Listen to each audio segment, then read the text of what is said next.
শুধু নির্বাচন দিয়ে রাষ্ট্র কাঠামোর আমূল পরিবর্তন সম্ভব নয়।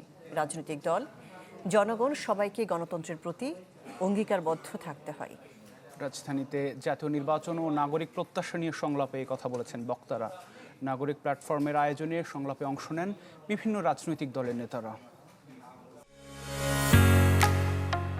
ঢালাইয়ের সেরা প্রিমিয়ার সিমেন্ট। আসন্ন জাতীয় সংসদ নির্বাচন ও নাগরিক প্রত্যাশা নিয়ে নাগরিক প্ল্যাটফর্মের এই আয়োজন, যেখানে তুলে ধরা হয় প্ল্যাটফর্মটির আগামী নির্বাচনের নাগরিক ইশতেহার। রাজধানীর আগারগাঁওয়ের বাংলাদেশ চীন মৈত্রী সম্মেলন কেন্দ্রে এই সংলাপে এক ছাদের নিচে বিএনপি, জামাত সহ রাজনৈতিক দলের প্রতিনিধিরা। এছাড়াও আছেন গত এক বছরে যারা এই ইশতেহার তৈরিতে অংশ নিয়েছেন তারাও। আমি এগুলোর ভিতর দিয়ে যাচ্ছি না। সিপিডি সম্মানীয় ফেলো ডক্টর দেবপ্রিয় ভট্টাচার্যের সঞ্চালনায় নিজেদের দল নির্বাচন পরিকল্পনা নিয়ে কথা বলেন রাজনৈতিক দলগুলোর প্রতিনিধিরা।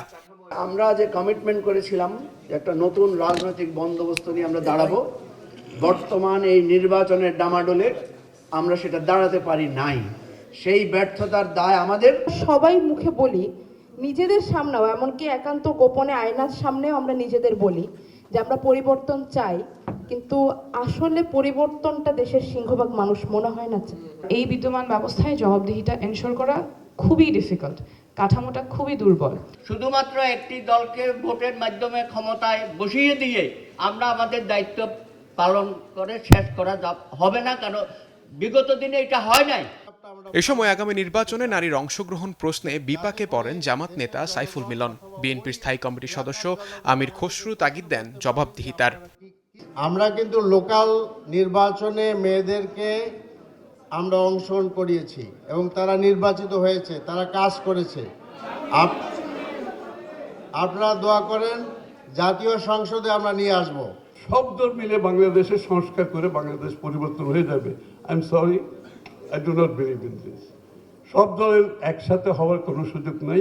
প্রত্যেকটি দলের নিজস্ব দর্শন আছে, চিন্তা আছে, ভাবনা আছে, রূপরেখা আছে। তো ডোন্ট টেল আস যে আমরা কি বাকশাল হয়ে যাবো নাকি আমরা। চতুর্থ শিল্প বিপ্লবের বাস্তবতায় দক্ষ জনগোষ্ঠী গড়ে তোলার কোনো বিকল্প নেই। এই বিষয়টি সব দলের ইশতেহারে গুরুত্ব দেওয়ার তাগিদ দেন সংলাপে অংশ নেয়া বক্তারা। শুধু নীতি প্রস্তাব করলে হয় না, নীতিকে বাস্তবায়নের জন্য জবাবদিহিতাকে নিশ্চিত করতে হয়। মুহাজির হক, চ্যানেল 24, ঢাকা। ওই উঁচুতলার কাছে পৌঁছাতে হয়।